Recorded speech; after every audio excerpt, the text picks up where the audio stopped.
Bonjour, bienvenue dans le podcast Communication de campagne. Je suis Gaëlle Letonnès, sa fondatrice. On se retrouve une fois par mois pour parler de ruralité. Comment faire de la ruralité un allié de développement. Développement économique, mais aussi social, sociétal, environnemental et culturel. Hors des grandes villes, des grandes agglomérations. Pour cela, je vais à la rencontre de celles et ceux qui font de la ruralité une force. Ensemble, on aborde les solutions pour créer du lien. Désenclaver pour faire société. Mon intention avec ce podcast est de découvrir des réalisations inspirantes qui ont fait du territoire rural un facteur clé de leur succès. Je les interroge sur l'angle de la communication, qui fait partie des conditions essentielles pour la réussite d'un projet. Si tu apprécies ma démarche, tu peux en parler autour de toi, partager, écrire un commentaire ou donner une note. Si tu veux me contacter, écris-moi à comdecampagne@gmail.com. Le mois dernier, j'ai créé une cagnotte Tipeee en ligne. En participant à cette cagnotte, tu permets au podcast Communication de campagne de continuer à exister et tu témoignes de ton soutien à cette aventure. Tu peux participer une fois ou de manière mensuelle en choisissant la somme que tu veux mettre. Il suffit de te connecter à www.tipeee.com, Tipeee s'écrivant T-I-P-E-E-E. Et oui, 3 E. Tu tapes Communication de campagne dans la barre de recherche et tu vas trouver ma page. Le lien vers la cagnotte est également indiqué dans la présentation écrite des épisodes. Voici ce que les dons me permettront de faire. 150 € et je pourrai sous-traiter le montage d'un épisode. Avec 300 €, je pourrais réaliser un épisode de plus par mois, publiant ainsi tous les 15 jours et me permettant de gagner en visibilité. Avec 500 €, je pourrais investir dans du matériel comme une valise de transport, des logiciels de podcast plus performants et couvrir mes frais de déplacement. Sachant que réaliser un épisode coûte entre 700 et 1000 €, payé en intégralité par mes ressources personnelles, chaque don sera très précieux pour moi et utilisé uniquement dans le cadre de mon podcast. J'ai prévu une contrepartie. Pour tout don, ton nom sera cité avant un épisode pour te remercier et tu recevras un mail exclusif avec des informations et des recommandations en lien avec le thème de mon podcast. D'avance, merci pour ton soutien.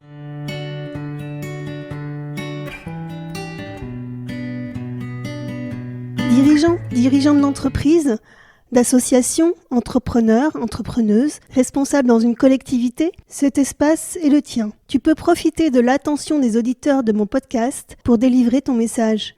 Tu peux être sûr qu'il sera entendu dans un moment privilégié, pendant lequel l'auditeur, l'auditrice est totalement concentré sur l'audio, comme dans une bulle immersive. Étant une professionnelle de la communication, je t'aide à rédiger ton message pour qu'il atteigne ton public cible. Écris-moi à comdecampagne@gmail.com et je te rappelle aussitôt pour t'en dire plus. Suite à la sortie de mes premiers épisodes de mon podcast, j'ai reçu un message de Léopold Durand sur LinkedIn. Il m'écrivait apprécier ma démarche qui valorise les actions en milieu rural. Lui-même s'investit dans un projet étroitement lié aux zones rurales et était intéressé pour enregistrer un épisode. Et il a raison de s'intéresser au podcast comme média de diffusion. Le podcast est le seul média qui grimpe en flèche de par le nombre d'écoutes, faisant toujours plus d'adeptes. Les entreprises l'ont bien compris et elles cherchent de plus en plus à communiquer via cet outil, soit en participant à un épisode comme Léopold, soit en créant leur propre podcast à destination de leurs clients, de candidats potentiels pour leur recrutement ou encore pour leurs salariés. Tu imagines le plaisir de recevoir ce type de message quand tu te lances dans l'aventure podcast, quand des milliers de doutes sur le bien fondé de ta démarche t'envahissent? Léopold a créé Modulé au bois, un concept d'espace intérieur original par sa conception et ses caractéristiques et dont les bénéfices sont multiples. Je ne t'en dis pas plus, tu le découvriras au cours de l'entretien. Même un peu loin de mon domicile, je suis allée à la rencontre de Léopold en Isère avec l'envie de découvrir ces fameux espaces. Pas d'installation à voir sur le site de l'interview. En revanche, belle rencontre, celle de Léopold. Il est de ceux qui sont habités par leur métier, sans jeu de mots. Formé par les Compagnons du Devoir, il co-dirige une entreprise de charpente depuis une dizaine d'années. En parallèle, ayant détecté des besoins spécifiques, il s'est lancé dans un nouveau projet, toujours dans le domaine du bois. Notre échange a porté sur de nombreux sujets passionnants et instructifs qui abordent les enjeux de la ruralité, leurs acteurs locaux, les métiers du bois, de l'innovation, la formation des compagnons, la conception écologique et le réemploi, la préservation de l'environnement, et j'en oublie sans doute. Place à l'interview. Allez, c'est maintenant. Bonjour Léopold, merci de me recevoir. Je suis ravie de te rencontrer. Bonjour Gaël, de même, c'est un plaisir de pouvoir te rencontrer dans nos locaux. Tu es le fondateur de Moduléo Bois, des espaces modulaires d'habitation 100% en bois, recyclables, sans surcoût et modulables à l'infini. C'est ce qui est marqué sur le site internet. Et c'est exact. Alors, la société est située en Isère, à Saint-Savin précisément, une petite commune de 4000 habitants. Et ton entreprise s'appuie sur la ruralité pour son développement. Tu vas m'expliquer tout cela, mais avant de démarrer l'interview, j'aimerais bien que tu me décrives le lieu où nous enregistrons ce podcast. Alors, ici, on est dans l'espace Harmonia. On est dans un espace coworking à Vaumilieu, donc en Isère. C'est un espace qui correspond vraiment à l'image et à l'identité de Moduléo, puisqu'on a beau être dans une zone industrielle, on est dans un lieu qui est entouré de verdure, aussi bien à l'extérieur qu'à l'intérieur. Il y a aussi des ruches, plusieurs ruches. Et nous, on a adhéré au projet Harmonia il y a peu de temps. Mais quand on a découvert ce lieu, on est tombé amoureux parce que Moduléo a son image rurale et avoir ses bureaux au milieu d'une zone industrielle dans un petit coin de ruralité nous permet de travailler vraiment à notre image. Avant de présenter Moduléo Bois, je te propose de te présenter. Quel est ton parcours, tes aspirations, les raisons pour lesquelles tu as eu envie de travailler dans le secteur du bois?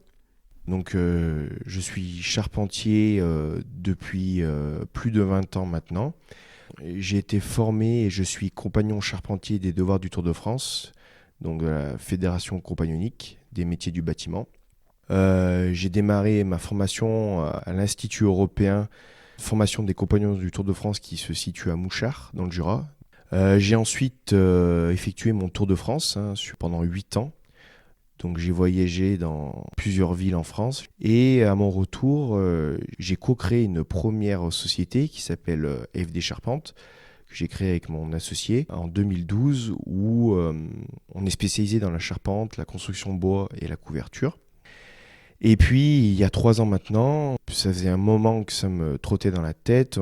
Je me suis dit, mais dans la construction en général, on construit tout sur chantier. Et au jour d'aujourd'hui, pour moi, pour nous, l'avenir, c'est la construction, ce qu'on appelle hors site, donc la construction modulaire bois, où on préfabrique l'intégralité de nos espaces en usine.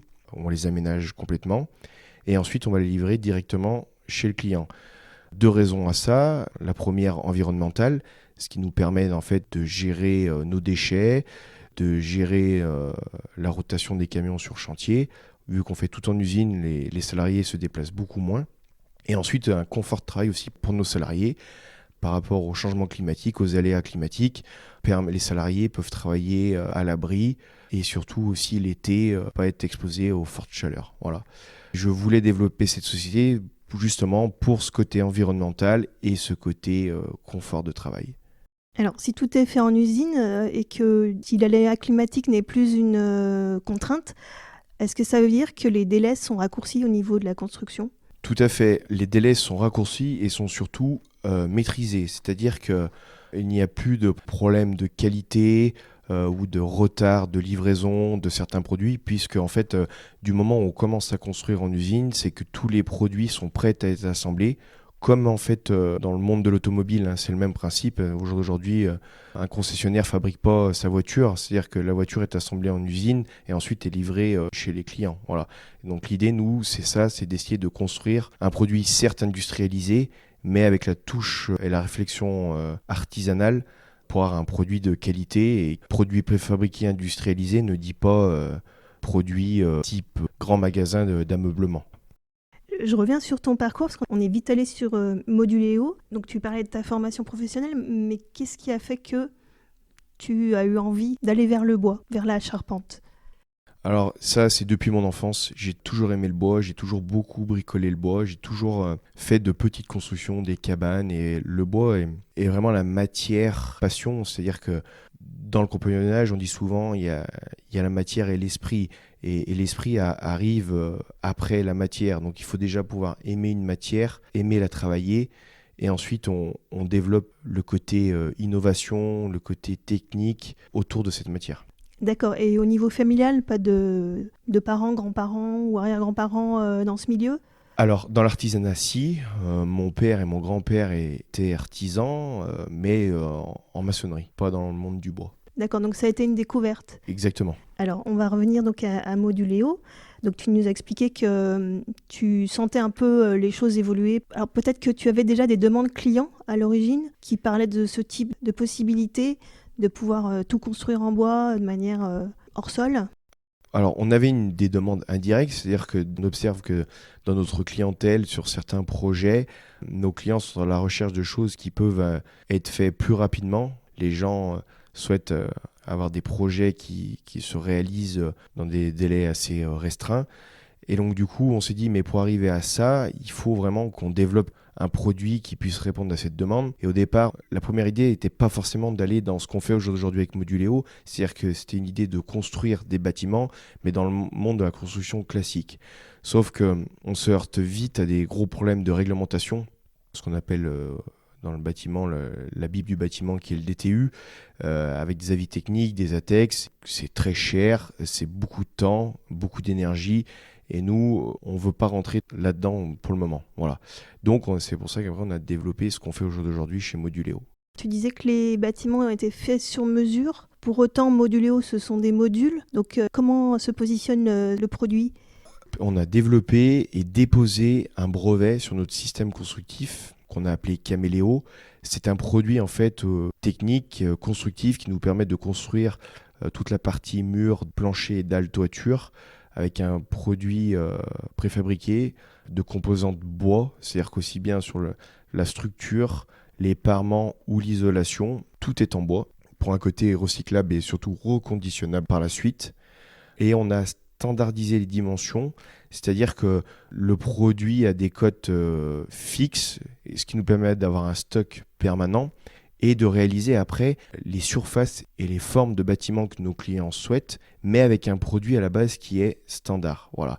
Alors, ce produit a des limites, bien sûr. Hein. La limite est que par rapport à une construction classique où un architecte décide de faire un bâtiment de 5,25 m par 10,12 m, ben non, nous, on fera peut-être que des bâtiments qui font 5,50 m par 10 mètres, parce qu'on n'a pas des cotes au centimètre, vu qu'on a un produit standardisé. Mais ce qui nous permet de répondre dans le milieu du tourisme en particulier, tourisme insolite, de répondre à une demande et à une solution d'hébergement. À ce jour, tu as combien de constructions réalisées? Alors, on a créé la société en janvier 2021. Les 2 voire 3 premières années, donc c'est-à-dire jusqu'en janvier 2024, ont été des années de R&D, d'essais, de prototypage. Et depuis janvier, on a vraiment démarré la commercialisation.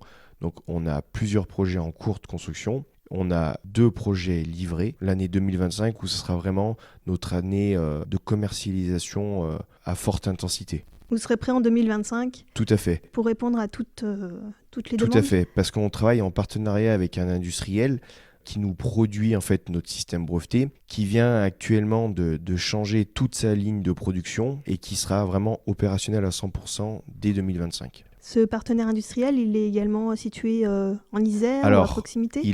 non, il n'est pas situé en Isère, il est situé en Alsace. C'est un industriel franco-suisse. On travaille depuis des années, je travaille aussi bien avec ma société FD Charpente qu'avec Moduléo. En région Rhône-Alpes, il n'existe pas d'industriel fort capable de travailler des produits techniques, d'ingénierie. Voilà, les parties, tout ce qu'on appelle les parties industrialisées, des produits bois hors du produit de poutre bois classique, en bois massif. On travaille, c'est une entreprise française, un franco-suisse, qui a accepté surtout aussi de nous aider à développer notre produit.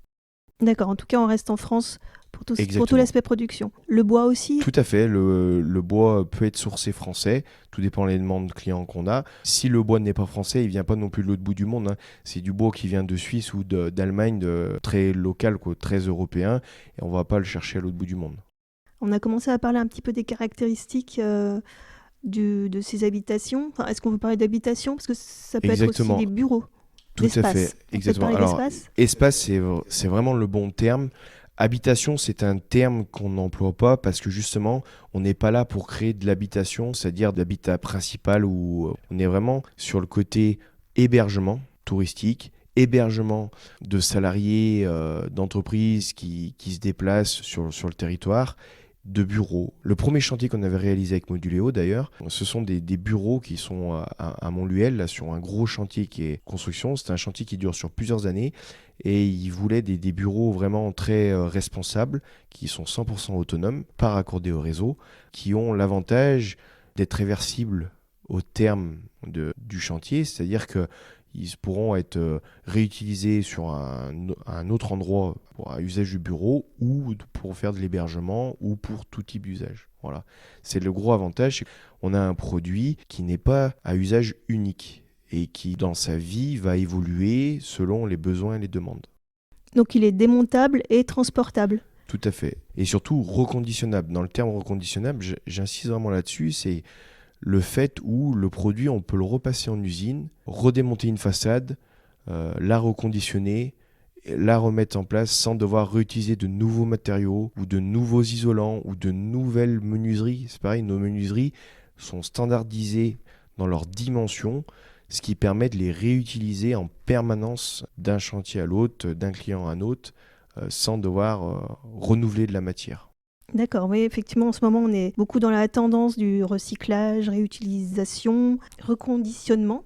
Et donc là, on est en plein dans cette tendance pour éviter de gaspiller. Puis surtout, on est aussi dans cette tendance un peu seconde main. On parle beaucoup de seconde main pour les vêtements, pour les accessoires. Et là, c'est un peu également s'appliquer à Moduléo. Tout à fait. C'est quelque chose qu'on ne voit pas du tout aujourd'hui dans le monde du bâtiment et de la construction. C'est-à-dire qu'on part d'un principe. C'est une culture aussi française, hein, mais dans le sens où chaque bâtiment qu'on construit, c'est un prototype aujourd'hui. C'est-à-dire qu'il y a un architecte qui fait un plan qui est unique. Le projet, il va se faire qu'une fois. Nous, on veut montrer que chez Moduléo, c'est possible, avec la technique de construction hors site qu'on emploie, de réaliser des bâtiments qui ne sont pas des prototypes, qui peuvent être réutilisés.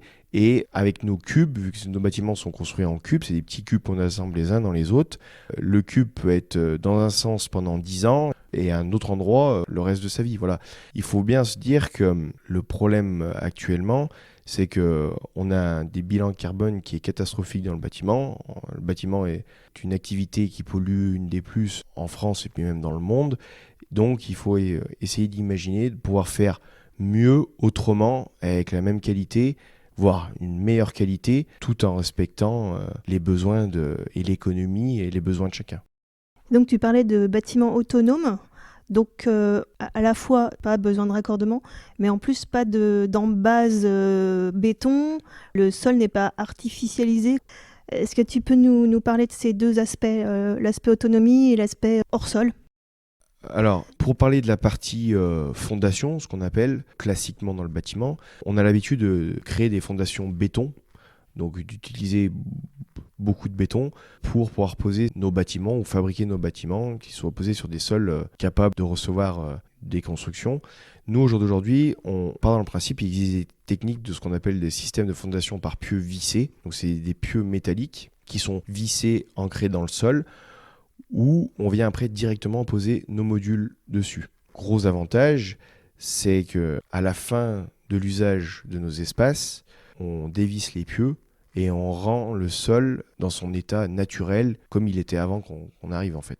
Il n'y a pas de démolition, il n'y a pas de recyclage de béton, il n'y a pas, voilà, on n'abîme rien. Comme tu disais, pas d'artificialisation, donc pas de problème pour l'écoulement des eaux de pluie lors de gros orages. Ensuite, sur la partie autonomie, l'autonomie, c'est quoi ? Tout simplement, c'est être capable de vivre, d'utiliser un bâtiment sans être accordé sur les réseaux traditionnels, eau, électricité, traitement des eaux usées. On a des systèmes, tout ce qui est production énergétique par panneaux photovoltaïques, stockage sur batterie, récupération des eaux de pluie avec son traitement, et traitement des eaux usées par des systèmes de phytotiny, donc c'est la filtration par les plantes, ou lombrifiltre. Donc ça, c'est le traitement par les vers de terre. C'est très adapté sur des petits espaces, sur de l'hébergement insolite, sur de l'hébergement de la nuitée, où il y a très peu de consommation d'eau, parce que forcément, il n'y a pas de machine à laver, il n'y a pas de lave-vaisselle. Ça fonctionne très bien au niveau autonomie. Il faut savoir une chose, c'est qu'il ne peut pas y exister d'autonomie à 100%.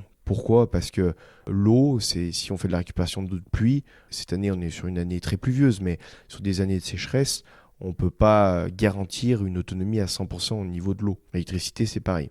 Mais sur des petits espaces, c'est très bien adapté parce qu'on a l'exemple de ce bâtiment à usage de bureau qui a toilettes, cuisine, énergie solaire, où ça fait plus de 2 ans maintenant qu'il est installé et il n'y a jamais eu de problème de manque d'énergie. Tu travailles avec des partenaires pour ces installations de panneaux photovoltaïques, batteries, traitement des eaux ? Oui, tout à fait. On est une société partenaire qui est locale aussi, qui développe ces systèmes depuis très longtemps, qui est située à Ambérieu-en-Bugey. Il y a une technicité dans le domaine et qui est capable de répondre aux besoins global d'autonomie. Est-ce que tu as compté le nombre de solutions possibles avec ces différents cubes ? Alors, je vais peut-être te répondre d'une façon bizarre, mais c'est infini. C'est-à-dire qu'on peut réaliser les surfaces à l'infini. Voilà, on peut faire aussi bien un bâtiment de 20 mètres carrés que de 2000. Après, le but et notre objectif, c'est pas de faire des bâtiments de 2000 mètres carrés, c'est ce côté un petit peu minimaliste, montrer ce qu'on peut faire dans de petits espaces. L'avantage qu'on a, c'est qu'on a une architecte d'intérieur qui travaille avec nous et qui développe ces espaces justement sur le côté minimaliste pour essayer de rendre un aménagement possible, facile à vivre dans des espaces qui ne sont pas forcément immenses. L'avantage aussi, c'est qu'on peut faire, même avec un produit standard, on peut faire des formes à l'infini, c'est-à-dire qu'on peut très bien faire un bâtiment de forme carrée, en L, en U, à étage. On part du principe, c'est comme un enfant de 3 ans jouer avec des cubes. Et ben nous, c'est pareil en fait. On n'a pas 3 ans, on en a un petit peu plus grand. Par contre, on fait pareil. Toute la journée, on joue avec des cubes. Et les cubes sont un petit peu plus gros. Voilà. Alors, tu m'as parlé des caractéristiques de ces constructions. Est-ce qu'il y a d'autres spécificités qui font que on va pouvoir dire ah bah ça c'est un espace moduléo alors que l'autre c'est un autre constructeur ? Dans le marché du modulaire de tourisme particulièrement, la grosse différence qu'on a, c'est qu'on est capable d'aller dans des endroits qui sont très restreints. C'est-à-dire qu'aujourd'hui, un bâtiment de 20 mètres carrés, nous, on peut l'emmener sur un tout petit camion, le mettre en place dans des endroits très difficiles d'accès. Nos concurrents, eux, fabriquent un bâtiment qui peut vite être en convoi exceptionnel, et donc vite rendre des installations impossibles parce que si on ne peut pas arriver avec un gros camion, on ne peut pas le mettre en place. Nous, c'est des petits modules à la base, ils font 1 tonne, 1 tonne 2, qu'on assemble donc les uns dans les autres et qui permettent de faire des bâtiments avec la surface qu'on souhaite sans devoir employer des gros moyens ou commencer à couper 4 arbres pour pouvoir accéder. Voilà. L'idée, c'était vraiment de rendre accessible un hébergement dans des zones inaccessibles.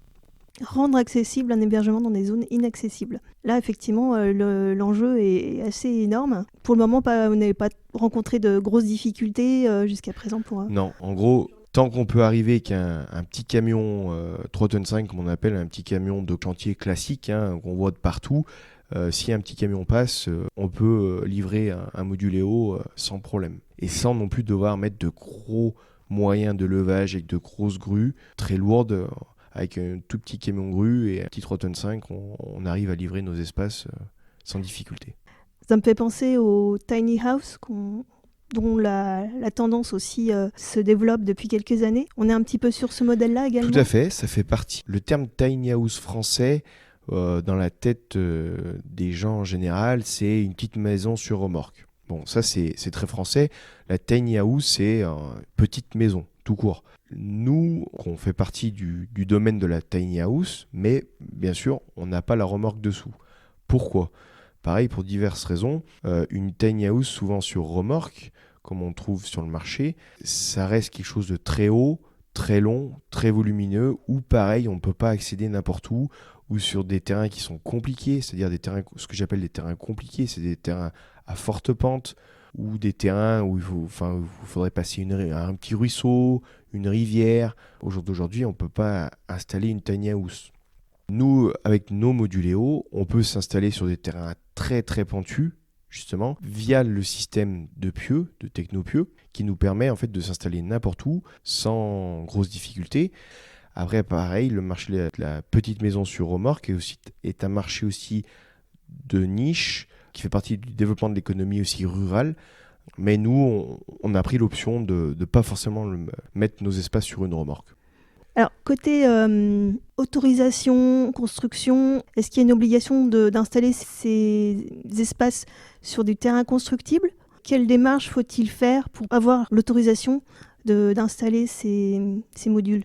Alors, au jour d'aujourd'hui, la loi française nous facilite pas la chose. Les lois urbanistiques françaises ne feront pas de différence entre de la tiny house et de l'habitat traditionnel. Qu'on soit ancré ou non ancré au sol, en fait, du moment où on pose une construction sur un terrain, qu'on la pose ou qu'on l'ancre au sol sur des fondations en dur, la loi ne fait pas de différence. Aujourd'hui, c'est très clair. Toute construction qui fait plus de 5 mètres carrés d'emprise au sol et de surface de plancher est sujettie à une déclaration de travaux, déclaration préalable, jusqu'à 20 mètres carrés, et au-dessus de 20 mètres carrés, c'est un permis de construire. Et forcément, c'est sur un terrain constructible. Il y a une petite dizaine d'années, la loi Allure a autorisé les communes dans des zones, ce qu'ils appellent des zones pastillées, à autoriser ce type d'habitat. Le problème qu'il y a, c'est que aucun maire, aucune commune maîtrise vraiment en fait cette loi. À chaque fois, c'est un long calvaire pour les personnes qui voudraient installer ce genre d'habitat sur du terrain non constructible, parce que la loi n'est pas faite dans le sens de développer ce genre de choses. Par contre, la seule chose qu'on peut faire sur un terrain non constructible, c'est de poser ou déposer une construction dans un délai de 3 mois maximum par an. Voilà, c'est la seule chose qui est autorisée sur un terrain non constructible. Quelle solution vous proposez alors pour ce type de situation ? Il y a deux choses, c'est-à-dire que le fait que ce soit des logements qui se montent et qui se démontent très facilement, on propose une solution justement qui est principalement destinée aux agriculteurs pour faire de l'agritourisme, qui puissent tous les 3 mois déplacer le moduléo sur différents terrains afin de respecter en fait cette loi et cette norme de 3 mois. Ou alors, après, si c'est sur des projets un petit peu plus professionnels, par exemple un agriculteur qui voudrait vraiment développer du tourisme à la ferme, de l'hébergement à la ferme pour faire découvrir son activité, ou c'est un travail à faire avec les élus locaux pour proposer le projet et leur expliquer un petit peu ce qu'il en est, leur montrer le produit, leur dire qu'on n'est pas sur de la construction classique, qu'on n'est pas sur du béton, qu'on n'est pas sur des projets fixes qui seront indémontables. Voilà. Après, il faut réussir à convaincre les élus locaux et à leur expliquer et à leur prouver que c'est quelque chose qui est viable et qu'on peut allier économie et environnement, de permettre à nos agriculteurs ou à des particuliers qui veulent développer une activité complémentaire de pouvoir le faire tout en respectant l'environnement. Voilà, ça va apporter de l'activité dans des zones où il y en a bien besoin, des zones rurales. Ça va dynamiser la zone et donner un peu de souffle à ces zones rurales qui n'attirent plus, qui au niveau du tourisme deviennent un peu lettre morte. Tout à fait. Donc ça peut être effectivement une solution vraiment intéressante. Exactement. Alors justement, on parlait du rural. Je pense qu'on l'a un peu deviné. Qu'est-ce qui fait que la ruralité est un atout pour Moduléo ? Et question plus personnelle, qu'est-ce qui te plaît dans la ruralité, dans la campagne ? Alors, je suis né dans la ruralité. Je suis quelqu'un qui adore la nature, qui adore être dans la nature et vivre dans la nature. La ruralité est un petit peu économiquement laissée de côté, où on ne développe pas assez et on ne va pas chercher toutes les valeurs qu'il peut y avoir dans la ruralité. L'objectif, c'est de montrer aussi aux gens et de permettre aux gens, aux citadins qui ont besoin aussi de pouvoir s'aérer, de leur dire venez découvrir notre territoire. Ici, on est à 40 km de Lyon et on a des magnifiques territoires, des magnifiques paysages qui ne demandent qu'à être vus mais il n'y a pas de communication qui permet aux gens de leur dire venez, ou d'hébergement. Ici, il y a un gros manque d'hébergement dans la région. Je le vois bien, nous on a un moduléo en location pas très loin, où en fait c'est beaucoup de citadins qui viennent pour une nuit ou deux le week-end, et qui se disent mais en fait c'est magique, on fait 40 km, on n'a pas besoin d'en faire 400, on est au milieu de la nature, on peut découvrir, on peut aller marcher, on peut aller faire du VTT, C'est pareil quand on discute avec les restaurateurs, les petits commerçants, les agriculteurs, en fait ils se disent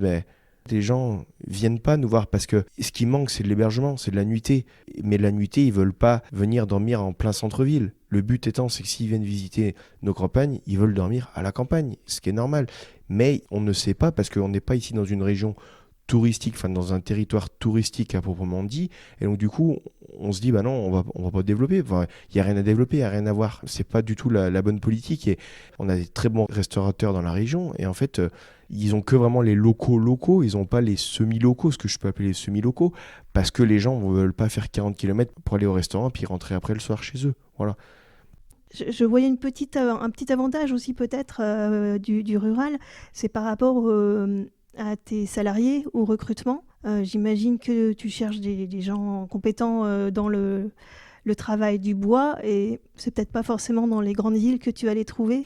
C'est difficile d'attirer les jeunes, et moi je le vois bien, même moi en tant que compagnon, nous dans nos centres de formation, on a du mal en fait à leur donner envie. C'est-à-dire que les métiers du bois, les métiers de la construction, c'est des métiers d'avenir et des métiers où il y a plein d'innovations. Et en fait, la preuve en est avec Moduléo, ça montre et ça prouve qu'on peut, sur des techniques traditionnelles, en gardant les techniques traditionnelles, mais en essayant d'innover et d'utiliser des moyens numériques, tout ce qu'on a aujourd'hui à portée de main pour développer nos métiers, et de montrer aux jeunes qu'on ne travaille plus comme il y a 1000 ans en arrière, et on est capable de toujours créer ces 10 doigts, mais en le faisant autrement et mieux en fait. Le problème du recrutement, qui est un problème je pense général, mais on n'arrive pas et on a du mal à donner envie aux jeunes, on a vraiment beaucoup de mal.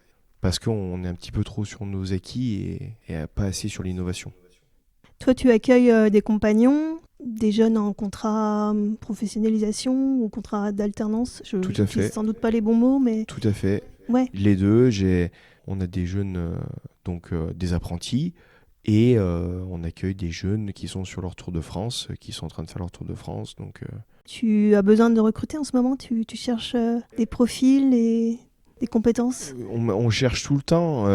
Bien sûr, on est beaucoup sur l'envie, en fait. On ne cherche pas forcément des jeunes qui sont formés. On cherche juste des jeunes ou des moins jeunes. Hein.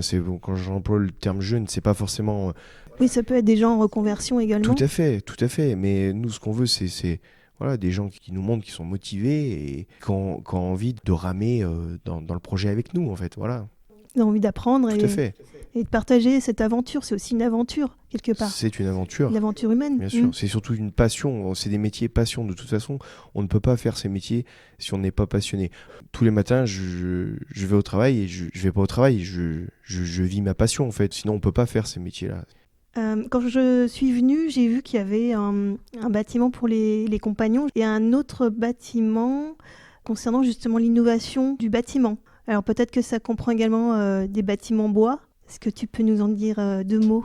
Alors oui, tout à fait. En plus, c'est juste à côté d'ici. Hein. Comme tu dis, tu es passé devant. À Villefontaine, oui, il y a l'association ouvrière, donc des compagnons. Donc c'est pas les compagnons où moi je suis, mais c'est le même objectif et le même but. Hein.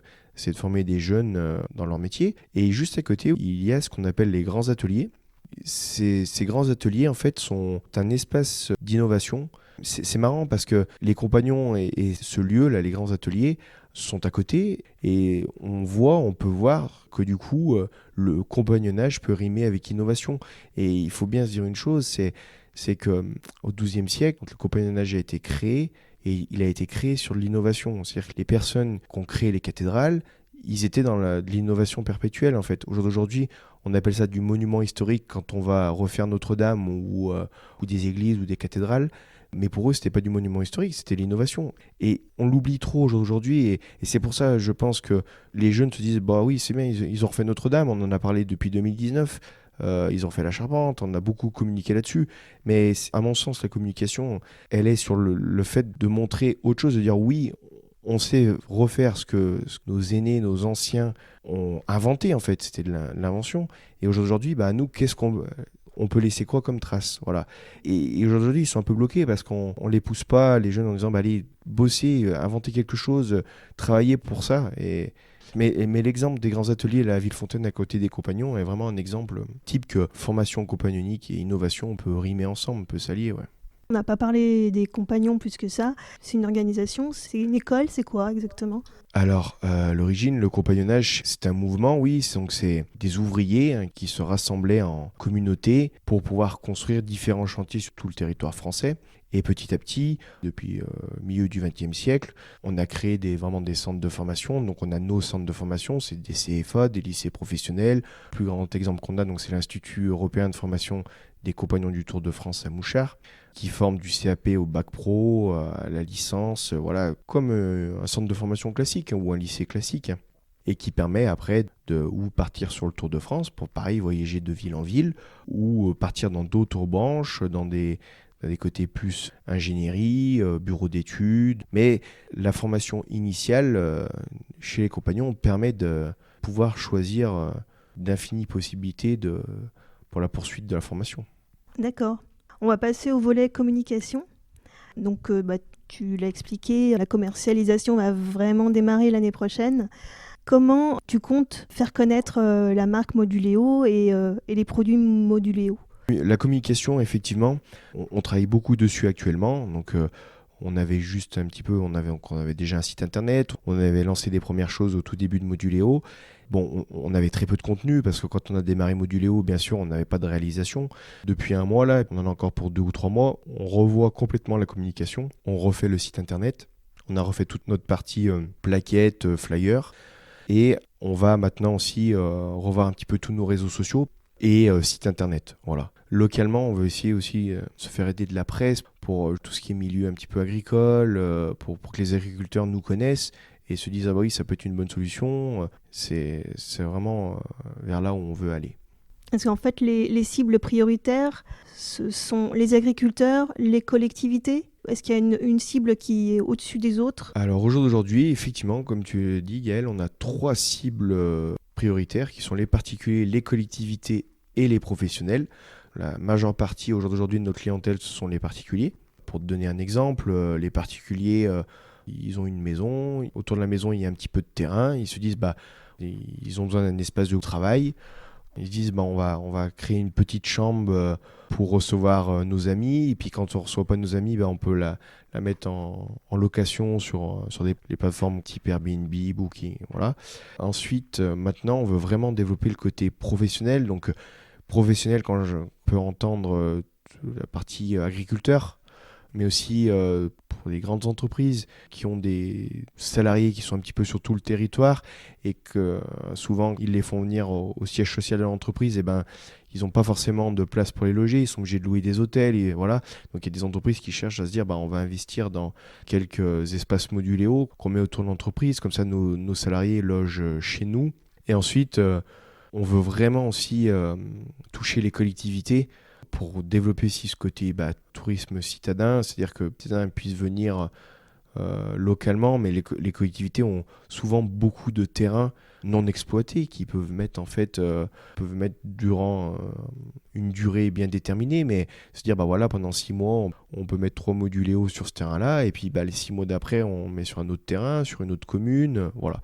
C'est presque le plus dur, les collectivités, parce que on touche le domaine public, c'est-à-dire que c'est toujours très long parce qu'il faut déjà faire connaître notre produit. Aujourd'hui, notre produit, vu qu'on est très peu connu, c'est difficile de leur dire on a quelque chose qui marche et qui fonctionne, parce que les collectivités vont beaucoup regarder la puissance de frappe qu'on a, et vu qu'aujourd'hui on n'a pas de grosse puissance de frappe, il faut qu'on fasse nos preuves vraiment avant de pouvoir toucher les collectivités. Voilà. Donc avis aux élus, aux maires, aux agents publics, ça peut répondre à un besoin qu'ils ont identifié. Ne pas hésiter à contacter Léopold Durand et puis se lancer dans cette aventure qui en plus montre un peu le côté aussi, le souci de la protection de l'environnement, d'aller vers des produits et puis des hébergements ou des services qui sont dits verts, en tout cas, voilà, qui sont moins impactants pour l'environnement. Ça peut être aussi un bon porte-drapeau de cette volonté-là. Tout à fait. Et surtout, pour bien ce qu'on veut démontrer, ce que je veux vraiment démontrer et ce qui me tient moi vraiment à cœur, comme Moduléo, on ne peut pas opposer économie et environnement. On est capable aujourd'hui de faire vivre un territoire rural sans tomber dans le côté en fait pollution, non-respect de l'environnement, urbanisation, artificialisation. En fait non, ça nous justement, on veut montrer que c'est possible. Et qu'il y a d'autres solutions. exactement, il y a d'autres solutions que la solution classique quand on dit tourisme, c'est construire des logements, c'est non, en fait on parle pas de construction, on parle d'aménagement, on parle de possibilités réversibles, et on ne parle pas de construction définitive. Dernière petite question de communication, est-ce que c'est possible de visiter un espace où il y a un projet d'installation visitable dans les mois qui viennent? Alors, tout à fait. Donc, aujourd'hui, bien sûr qu'il y a possibilité de visiter un espace en situation. Donc, il faut prendre rendez-vous au préalable parce qu'on a des espaces en situation qui sont chez des clients, ce qu'on peut appeler des clients partenaires, c'est-à-dire qui nous laissent la possibilité d'aller chez eux pour justement montrer un espace aménagé en fonctionnement pour que les clients puissent se rendre compte de ce que c'est vraiment Moduléo. Deuxième petite information qui est une information qui va être un petit peu exclusive, mais oui, depuis... Chouette. Voilà, donc je te l'annonce en avant-première, Gaëlle. Normalement, ici à l'Espace Harmonia, d'ici quelques mois, il y aura un petit Moduléo qui sera justement destiné à la visite de nos clients, voilà, qui puissent à la fois venir dans l'Espace Harmonia pour nous rencontrer, mais aussi pouvoir visiter et toucher de ses doigts et de ses yeux ce qui est Moduléo. Dernière question donc, que je pose à tous mes invités. Si tu avais une baguette magique, qu'est-ce que tu aimerais pouvoir changer, développer, transformer ?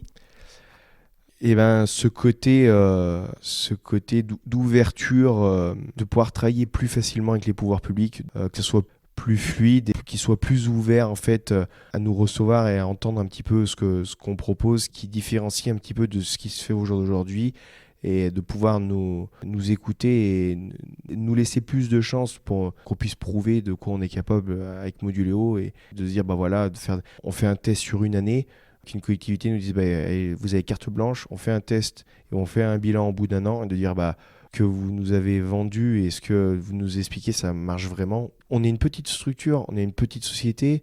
Ce qu'on a, nous, c'est nos 10 doigts pour pouvoir avancer. On a besoin de plus de soutien des pouvoirs publics. On n'a pas beaucoup de moyens, mais on a les idées. Oui, il y a, dans beaucoup de projets, il y a deux grosses contraintes à chaque fois. C'est les contraintes financières et les contraintes administratives et juridiques. Les contraintes financières, à la limite, si on n'avait pas ces contraintes administratives, il n'y aurait pas de souci, parce que si on avait justement les autorités qui nous laissaient plus de place et plus de prototypage, en fait, qu'on puisse avoir la place pour prototyper, pour essayer, pour tester. Le produit, on voit qu'il fonctionne. La partie financière va couler presque de source. J'exagère un petit peu, mais ça va se faire tout seul petit à petit. On défend très mal la ruralité. Enfin, on le voit très bien. Tout est fait au niveau des grandes villes, au niveau des grosses métropoles, mais le côté campagne, en fait, il y a plein de projets à développer. Mais souvent, ces projets ne peuvent pas se développer parce qu'il y a ces contraintes administratives. Et vu que derrière, il n'y a pas d'argent, très peu d'argent, et ben en fait, voilà, les projets tombent à l'eau. Et c'est dommage, parce qu'on se ferme la porte à plein de belles choses. D'autant plus que là, il n'y a pas forcément d'investissement de la part de la collectivité à avancer. C'est seulement un terrain. Exactement. Voilà. Exactement. Ça leur coûte, j'ai envie de dire, zéro. On leur demande juste de laissez-nous un terrain, communiquer sur votre page Facebook et Instagram en disant Moduléo fait ci, fait ça. Ça va leur prendre un petit peu de temps de nous aider sur la communication. Mais voilà, c'est tout. Ouais. Mais pourquoi ? Parce qu'aussi, il y a certains maires, les maires ruraux, seraient d'accord et auraient l'envie de faire ça. Ils sont souvent mal informés, donc ils préfèrent ne pas faire pour pas encore avoir des contraintes en plus, que de se dire bah oui, allez, je vous laisse la place pendant un an. Et osons. Ouais. voilà, osons. Si j'avais une baguette magique, c'est vraiment Ça serait vraiment la clé de la réussite de beaucoup de projets et de plus de visibilité pour Moduléo aussi. Bon, merci beaucoup Léopold d'avoir accepté cet échange sur ton aventure professionnelle qui s'appuie donc sur les forces de la ruralité, de ses ressources. Je te souhaite beaucoup de succès, plein de beaux projets à venir et puis longue vie à Moduléo Bois. Merci beaucoup Gaël, merci d'être venu nous rencontrer ici et d'avoir fait le déplacement.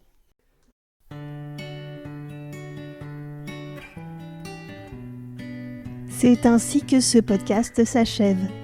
Merci pour votre écoute. J'espère que cet épisode vous a plu, qu'il vous donne envie d'en parler autour de vous, de le partager. Rendez-vous dans un mois pour découvrir le prochain épisode. D'ici là, vous pouvez consulter mon site www.glc-com.com/podcast.